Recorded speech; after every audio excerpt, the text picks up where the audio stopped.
Yeah, we can start, Dr. Salman. A very good evening, everyone. Assalamu alaikum. Uh, Let me introduce you to the speaker for today, that is Dr. Khatija Moiddin. Dear distinguished guests, esteemed colleagues, and dear students, it is with great pleasure that I introduce our distinguished speaker for today, Dr. Khatija. Dr. Khatija is a luminary in dentistry, holding a doctorate and a postgraduate degree in oral pathology and microbiology. With a rich academic background, she almost has around 14 years of dedicated academic and teaching experience. Notably, her academic prowess and her postgraduate diploma in endodontics testify to her commitment to advancing her expertise in oral pathology as well as in the other specialties as well. Dr. Khatija has also earned Dr. Khatija is a prolific researcher with remarkable national and international publications. She has received a high impact factor publication awards and numerous best paper awards for her outstanding contribution towards research. Her commitment to academic excellence further underscores her role as a reviewer for several international journals as well, currently serving as a assistant professor in the Department of Oral and Maxillofacial Sciences at Najran University, Saudi Arabia. She also contributed as an external member of SRM Dental College and Hospital as a doctoral committee member, and that is Vinayaka Mission Dental College and Hospitals also. With a brief introduction, now I invite Dr. Khatija Moiddin to share her insight on today's topic, that is digital pathology, and also a little bit of artificial intelligence, which is involved in digital pathology. Thank you very much. Over to you, Dr. Khatija. Thank you, Dr. Salman, for your pleasant introduction. Thank you, Dr. Gauzia and team for the given opportunity. I will try to share my slides.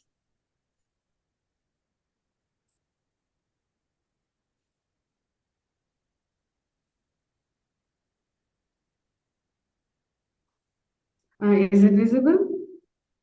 Yes, doctor, it is. Is it visible, doctor? Yeah, okay. yeah, it is Thank visible, you. doctor. Thank you, doctor. Good evening to one and all who have gathered here. This is a very good experience for me to give my insights and thoughts about digital pathology and artificial intelligence, interoperability in pathology.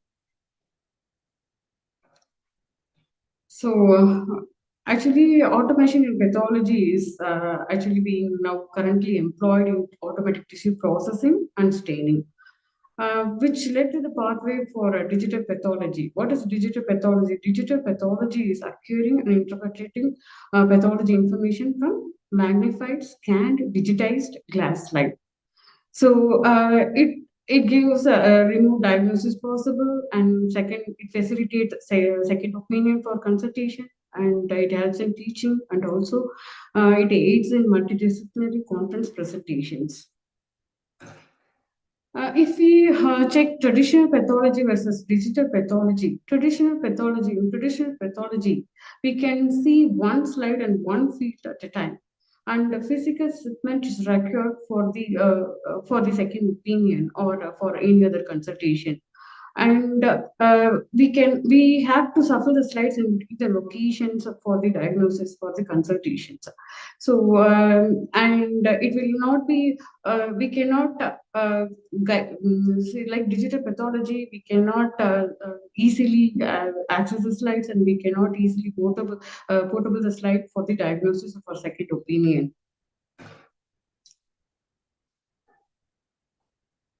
So here, discordance among pathologists is common in traditional pathology, like subjective features like dysplasia and proliferative cell index, proliferative nuclear index. And if we see these features, the traditional pathology gives more of qualitative results than the quantitative results. If we come to know merits of digital pathology, here we can see multiple digital slides can be viewed side by side, and all data is digitalized and stored. And second opinion is obtained and can be obtained from anywhere, from any location, any part of the world.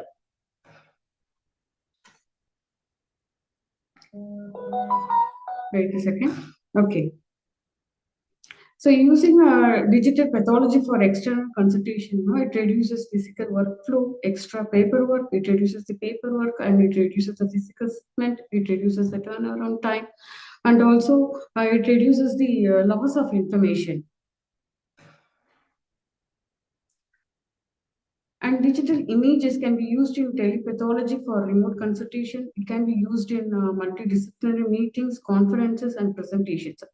And digital data can be archived easily. These archival data have easier access and portability. Through these archival data, we can proceed with research, education, and legal situations without any trouble. So after the arrival of digital pathology, there is no more pulling the slides, no more photographing the slides, no more PowerPoint presentations, no shuffling slides between the locations, and no more crowding. And online discussion is feasible. Pathologists can sign in from anywhere, and it shows better attendance, better turnover time, and it makes easier communication in real time. Telepathology allows light microscopy examination and diagnosis from a distance. In telepathology, we have three components: static, dynamic, and hybrid. Static actually gives static systems, or we have dynamic system, static system, and hybrid system. Dynamic systems are remote controlled microscopes that provide a live view of distant microscopic image by the same time, which allows the remote pathologist to control stage, focus, and change magnification. If we take static type, here digital images are first captured via cameras or acquired via WSA, that is whole slide image scanning systems. These images can be transferred or can be viewed in remote location. In the hybrid system, it utilizes both dynamic system and static. Okay, it utilizes both features of store and forward system. Store and forward system is static system. Store and forward system and dynamic systems. This system provides a live view of robotic controlled microscopy with high resolution still capture images, and which can be transferred, or which can be sent to the remote pathologist.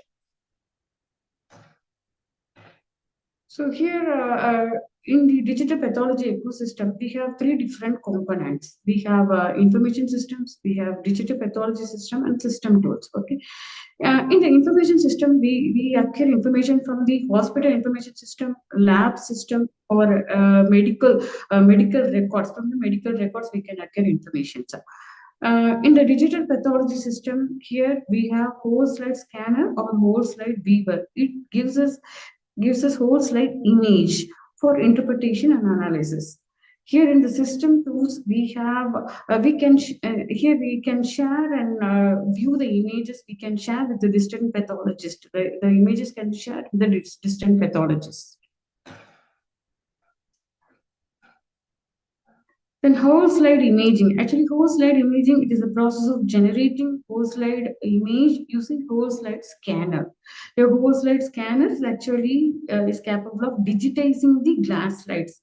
It scans the glass slides, it magnifies the glass slide, and it gives the digital information from the glass slide, original glass slide. Okay, so it consists of microscope, robotics, hardware, and software, and which can generate the whole slide image from the original glass slide.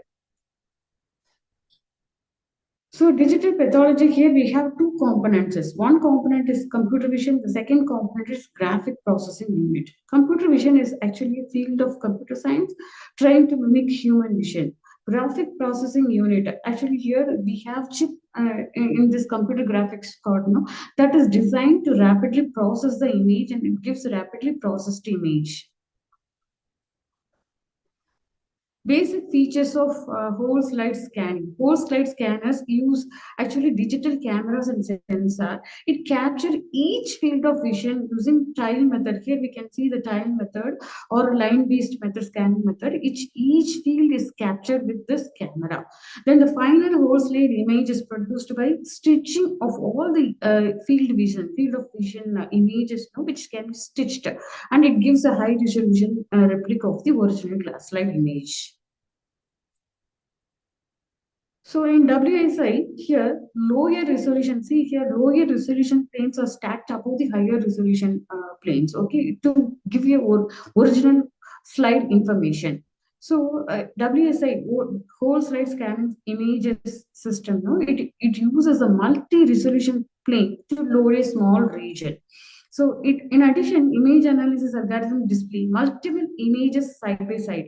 If you check the whole slide image, that is very huge, which is similar to HD movies, which is on Netflix. Okay, so these high resolution digital images can be viewed on the computer, either on the computer or in the mobile device. Both we can use these high resolution image, digital image. Okay? So this is the process called patching. This is the pyramidal system where low resolution planes stacked over the high resolution regions to load or to see a small region, small specific region.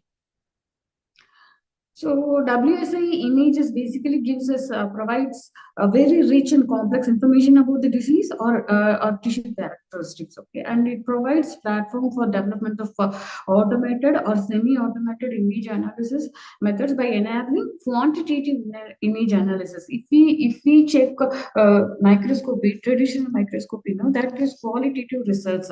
The pathologist the report as qualitative report. Instead of that qualitative report, digital pathology gives us quantitative report. Here, digital image gives us quantitative report. Okay. So digital pathology and artificial intelligence interoperability leads to open doors for application of artificial intelligence. Artificial intelligence means here the image can be not only image can be produced, which can be artificially analyzed and interpreted also, okay, without the help of the pathologist. So artificial intelligence actually is a branch of computer. It is the ability of the computer to perform a human level cognition. Okay, but instead of thinking, it utilizes information, or it gathers information through machine learning to improve its performance. So artificial intelligence is anticipated to help pathologists in the transition from providing just traditional qualitative reports to more quantitative results. So computer can learn from data as humans learn from experience, and it make decisions about new data without human interactions. Okay, so machine learning actually facilitate this transition from image analysis to image interpretation. Here, no training set maybe given to the system. Training set given to the system to differentiate between two different entities or different entities. Then after depends upon the training set or depends upon the input, the system makes guesses. The system makes internal models, and the system finally gives us right guess. Okay, so generate internal models, and finally it gives the final right guess. Then the guess can be tested on validation set before using this model on unlabeled data. So the computer information through learning, this is deep learning technology. This deep learning technology, we have 4 different components in deep learning technologies. We have classification, we have segmentation, we have image translation, image styles transfer. Okay? Deep learning algorithms actually it utilizes the convolutional neural network to classify the image. This convolutional neural network, it actually mimics the architecture of mammalian brain. So this is the classification. Okay, so classification differentiates spatial patterns and feature distribution better than humans. Okay, so it gives automatic classification of tissue structures and subtypes that improves the histopathology workflow. So here, convolutional neural networks, abstract the features from the input data through feature learning. Then it generates a Caesar layer, representative layer. From that representative hidden layer, it delivers the output label. we have classification, segmentation, and image style transfer. Okay, in the segmentation, if you see, if we how to classify classification and segmentation. No? Classification, the objective of the classification is to detect the presence of nuclei without exact boundaries. But in segmentation, no, it is the objective of the segmentation is to find the nuclei with exact boundary, with overlapping boundary or touching boundaries. Okay, this is the difference between classification and segmentation. So this segmentation gives pixel level classification or multi-level classification. Okay, so it assigns labels to specific regions of the image. Okay, so if we see this picture here, we can see only cat. Okay, so cat is localized. So we can localize the object and we can see the object. But in semantic segmentation, no, the segmented see different areas segmented here. So it is segmented the sky, it is segmented the gross area, and also it segmented the animals. So we can segment the picture, whole slide image, we can segment. That is segmented classification. So for this, it utilizes unit software for the segmented labeling purpose. Semantic segregation, so separation is based on the class. Here, it also gives the class of the animals, whether it is dog or cat or any other household animal. So it gives the classification. Next is object detection. Object detection is classifying the object and also localizing the object. That is localizing and classifying the object of interest. That is object detection. Next is instant segmentation. Instant segmentation, it separates each instance within the class. So here, if we have animals, then it differentiates dog and cat. And also it differentiates different breeds of dog. This is instant segmentation. So instant segmentation separates each instance within the class. So because of this segmentation process, analysis of subcellular morphological features such as nuclear size, determination of intracellular locations of molecular markers, detection of mitosis, and cell enumeration is possible without a hectic work. Next is style transfer and image enhancement.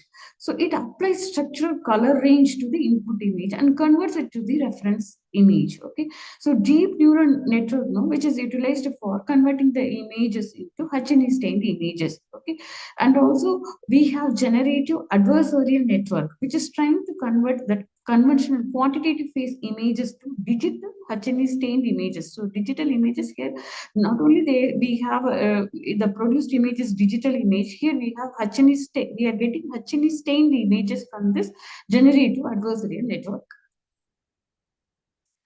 Next is in silico labeling.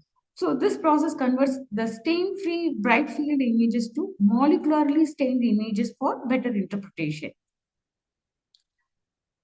Next, we can do denoising by digital pathology, by using digital pathology. Okay, this denoising process, which markedly improve the image quality by reduction of the noise. Okay, by reduction of the unwanted elements in the picture. So images with low signals can be difficult to interpret. So it gives only the high signals, the images with high signal, the picture of the image with high signals. Okay, so unit architecture is successfully utilized for this image denoising purposes. And we can tag or label the digital pathology image. The tag can be any label which is customizable. Okay, it categorizing the image, and that categorizing or labeling the image, no, provides us automated. It is easier workflow process. It is automated and it provides it makes the workflow easier, and it gives easier data sharing process and the collaboration. It makes the collaboration easier. Okay, so how we can apply this artificial intelligence in pathology? Artificial intelligence, we can use it for cancer identification, quantification, and also grading. And we can get the proliferating nuclear index detection also from with the use of artificial intelligence.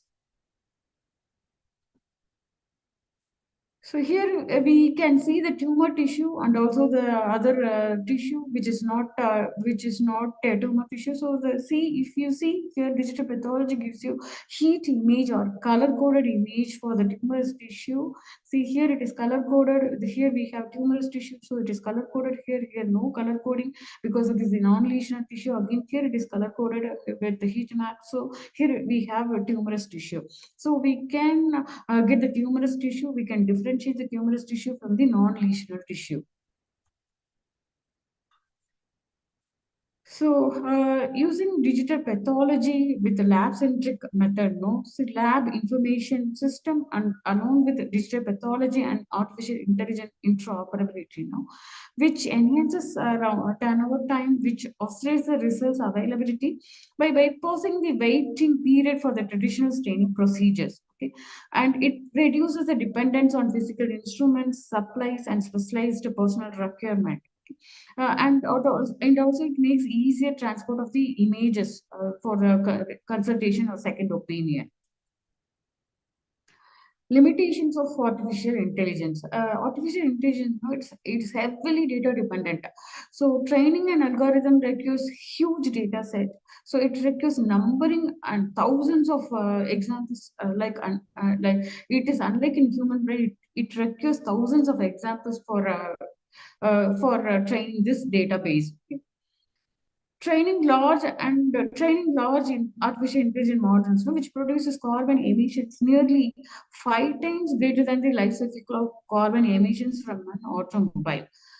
And image complexity, no, it is needed to be defined defined within the data set. Then only it can give us accurate image analysis.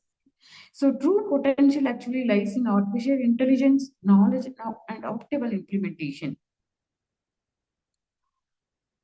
So demerits, if we consider demerits of digital pathology, it is uh, initial investment and ongoing maintenance is very costly. We have regulatory issues, and it requires structured workflow for pathologists to review and adjust the artificial intelligence outcomes, and it requires IT support for clinical information management.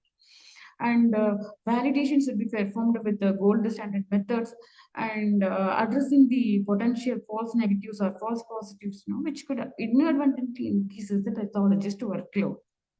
And it requires question and answer program for correction of the unlabeled data or correction of the error data.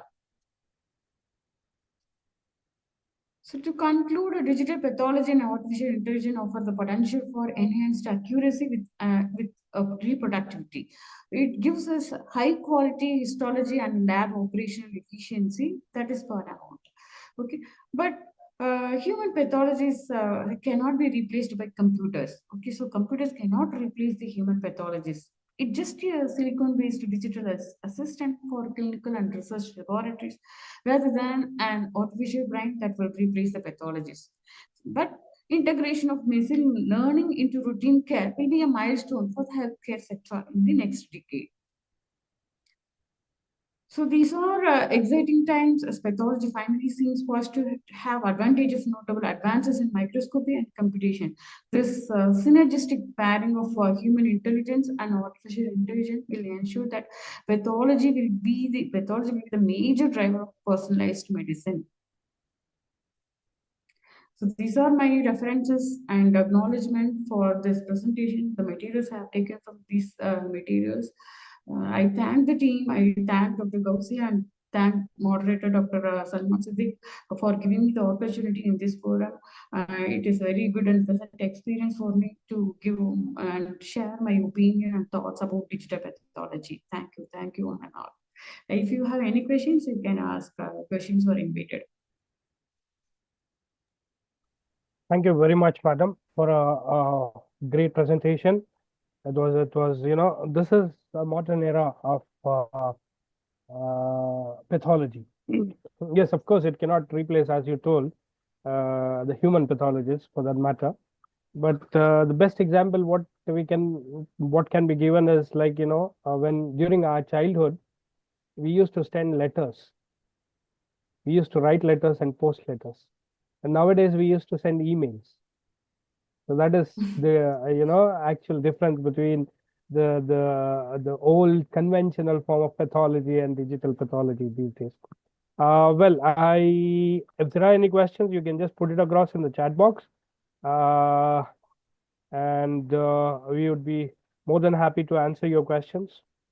Are you working on something with digital pathology, madam, with your research or? Uh, No, no, actually, I am not working in digital pathology. Now, I want to member. There is one group is the digital pathology. I want to join it. That group. We can go for a discussion for the cases, pathology cases in that forum. I wanted to join actually. That is very good Yes, forum as a for pathologist, we can. when we are using this digital pathology slides, it is great to have a group discussion, and you always know when we report certain cases how many aspects we have to look into, and the amount of knowledge or the amount of the comparison of clinical scenarios, radiographic scenarios, and then finally, so that this would be quite helpful. I mean, if I have to give you my own example, I still discuss certain cases with my guide. So it become Yes, more yes, easier definitely. now. So I send her images, and she is prompt to answer me, whenever it is required. So this is going to help us for sure in a long run. Well, at the same time, as you told, there are a lot of drawbacks also. The accuracy and the other aspects which are supposed to be taken into Because we consideration. are sharing only the selected pictures, we are not Selected, sharing the whole slide exactly, image. exactly. That is the major drawback in these kind of cases. So Whatever we think it is important, they are that we are sharing, but maybe some pictures, hidden pictures may be there, which gives clue for the diagnosis. We are not focusing on that. So yeah, exactly, madam. if it is whole slide image, Yes, of course, we can compare the adjacent tissues or the normal areas which are which are taken in the biopsy. It is always better to give a report on the comparison. Madam, there is a question I think by madam. Can you just stop your screen sharing, please? yeah, I will do that.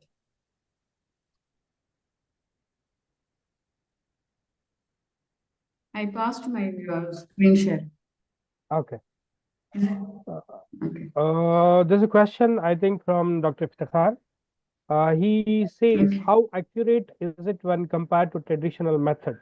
That means he wants to, I think, acknowledge the difference between the traditional reporting and the recent advances which are taking place in digital pathology.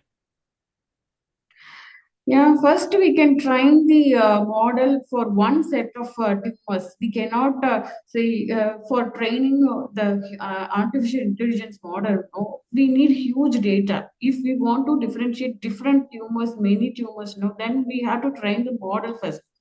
So slowly we can start the model to train one set of tumors to differentiate and one set of features we can feed, and then we can get the output. Then only we can go through further. We cannot immediately we cannot ask the artificial model to differentiate all the tumors and all the which is we can ask if we are getting the artificial intelligence model. No, we should ask them what are the things it is already been trained, then with that possible things we can give and we can get the results from artificial intelligence model. Other than that, we cannot give just like that. We cannot give.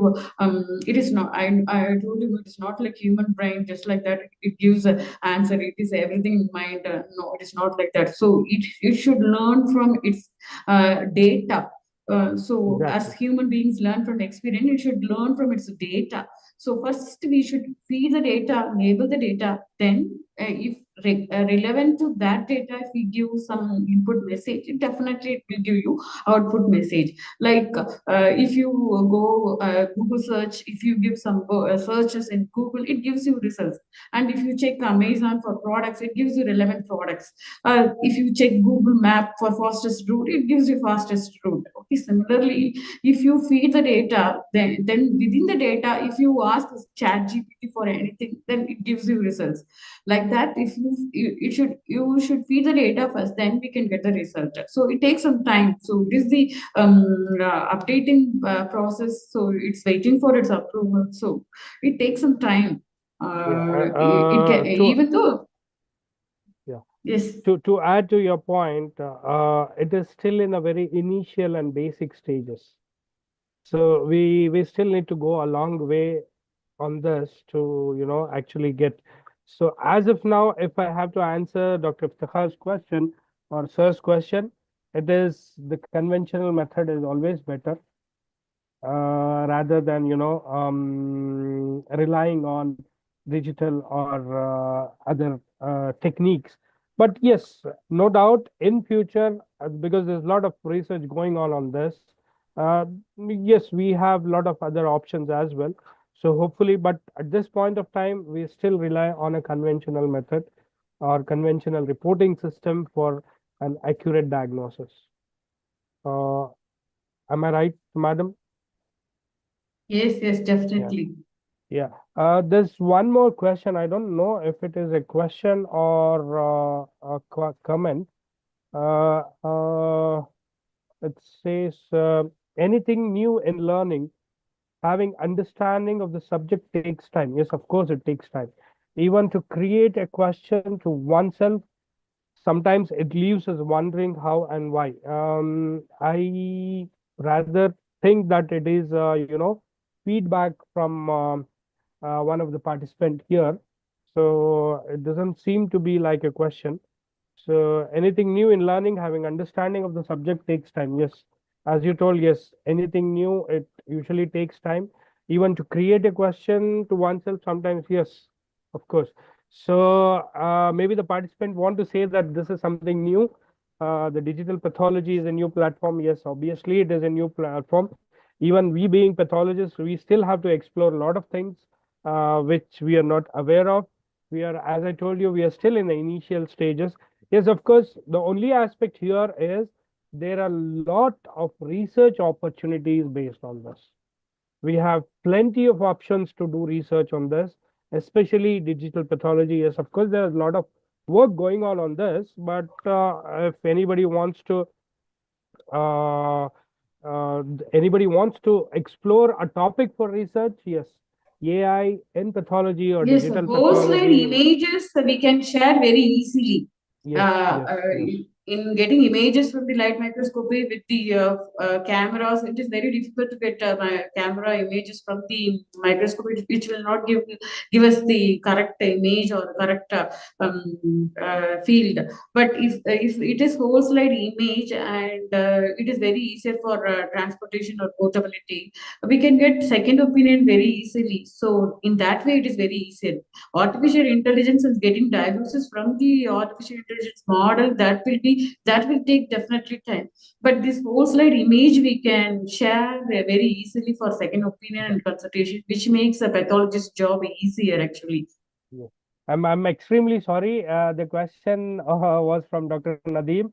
It was mentioned as Bilal Dental Clinic. So I'm sorry, sir. I'm extremely sorry for that. Now the actual question is again from Dr. Nadeem.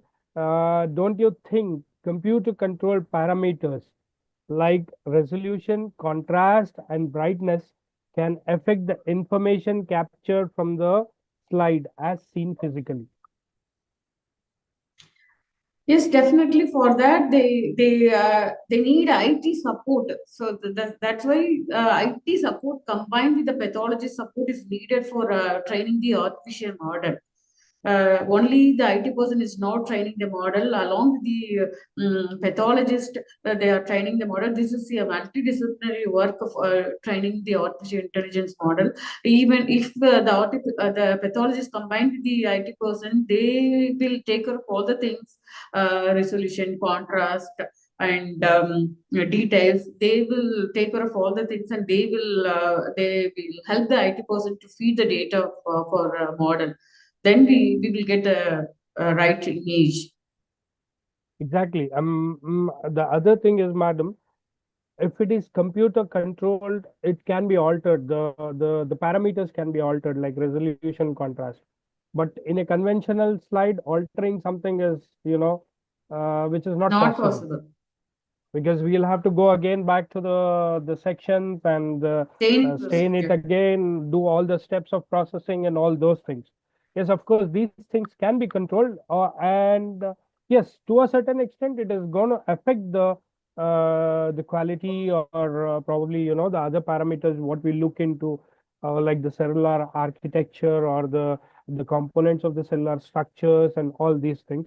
Yes, it has or it plays a major role in that. So this is about it. Hope I think we have answered Dr. Nadim's question. Um, there's one more question from Dr. Nadim. Again, you people as oral pathology stalwarts, in how many years this system might be full-fledged? If I have to answer this question, we cannot give a specific time duration saying that it is 1 year, 2 years. See, it is based on the amount of research happening basically.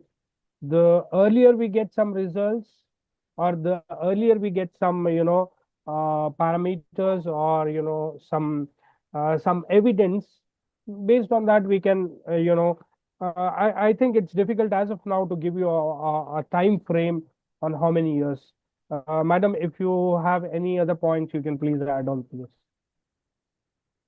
Yeah, it depends upon the recent advancement. It depends upon how rapidly and how are they accelerating their work progress. The people who are working in digital pathology and AI model, it depends upon that. And training this AI model is different, and also practicing the pathologies to interpret the AI model results, that is also different. So it definitely takes longer time because model training is there and also pathologist training is there. Then all the pathologists should get to know about the system, and they should start practicing. It will take a longer time. Yes, madam. Uh, okay. There's an additional question to by Dr. Nadim again. Will that leave the older stalwarts left maroon compared to newer ones coming in future with this technique? Will it be in fight, not old versus new pathology? Yes, of course, the newer generation will have to, will have a better understanding of this digital pathology. And now, I mean, at this age, if I have to go learn something new, even if it is digital pathology, it is quite difficult for me. So I would rather prefer going with my conventional old method rather than, learning something new. So, what is your opinion on this, madam? Yes, actually, what we practiced in our post graduation is light microscopic slides and getting images from the light microscopy. We practiced during our younger days. Exactly. So whatever we practice, no, that we will feel very comfortable with our practice. But the younger generation, if they get better practice in digital pathology, then they think it is easier, better than light microscopic images and consultation. Like now we are moving to email for messages, email, and also chatting, WhatsApp, and we have that communication is very easier with the help of Google. So, like similarly, the digital pathology also will be easier for next generation kids. They will feel very easier in digital pathology than our generation, I think, because we practiced in conventional pathology. It's difficult for us to learn new digital pathology and new inventions. But the next generation, it will be very useful for the next generation kids. And there's one more question saying there are fellowship courses to upgrade oneself. Yes, of course, there are fellowship courses to upgrade in each and every field. Uh, yes, but I don't know how authentic are these fellowship courses. And do you have any idea about these fellowship courses, madam? They are conducting short-term courses but they are not going for fellowship courses right now. I think it will be there in future, short future, we will have this fellowship course. But right now we have short-term courses for digital pathology and pathology interpretation, training the model. We have short-term courses. We can go for it because it gives us little IT training and also AI model training and also some pathological aspect inputs. It gives us pathological aspect inputs. So we have short-term courses. Till now, we have short-term courses. Maybe probably in future we can expect fellowship courses in digital pathology. Inshallah, hope to see a better future with Sure. digital pathology. And yes, it's going to be helpful. And as a pathologist, I can say it is going to cut down our workload to a certain extent. I'm not getting you. Come again, doctor? I'm not getting you, doctor. No, I told it is going to cut down our workload of, the conventional method of grossing, processing, staining, sectioning, and all those things. To a certain extent, it will reduce our work as a pathologist. Once these Yeah, things are definitely. into action, and once these things are, when they come up in full-fledged. So hopefully, but we might have to wait for that a little longer. So inshallah, we get to see that, in the near future. Thank you Yes, very right much. now we are using automatic tissue processing and automated Yeah, staining yeah, procedures we are exactly, using. exactly. Yeah, Next, we will have automated images and images, automated exactly, image interpretation we will have in yeah, next future. exactly. Thank you very much, doctor. Thank you very much once again, and thank you, team GDP, for giving me an opportunity to host this as a moderator. And thank you, Dr. Khatija, for your valuable insight on digital pathology, and as well as your knowledge based on this. And hope people would have gained something, or the participants would have gained something from this. And hopefully, we'll try to implement these in our practice or in academics at the earliest, inshallah. Inshallah, inshallah. Thank you for the team and the effort taken by the team. Thank you, Dr. Gausia, for the given opportunity. Thank you, Dr. Salman, for giving pleasant introduction and pleasant question answering session, taking the question answering session very easily. So thank you all the participants. It's very good experience for me to sharing my thoughts and views about digital pathology in this forum. Thank you. Thank you very much, madam. And I'm hopefully going to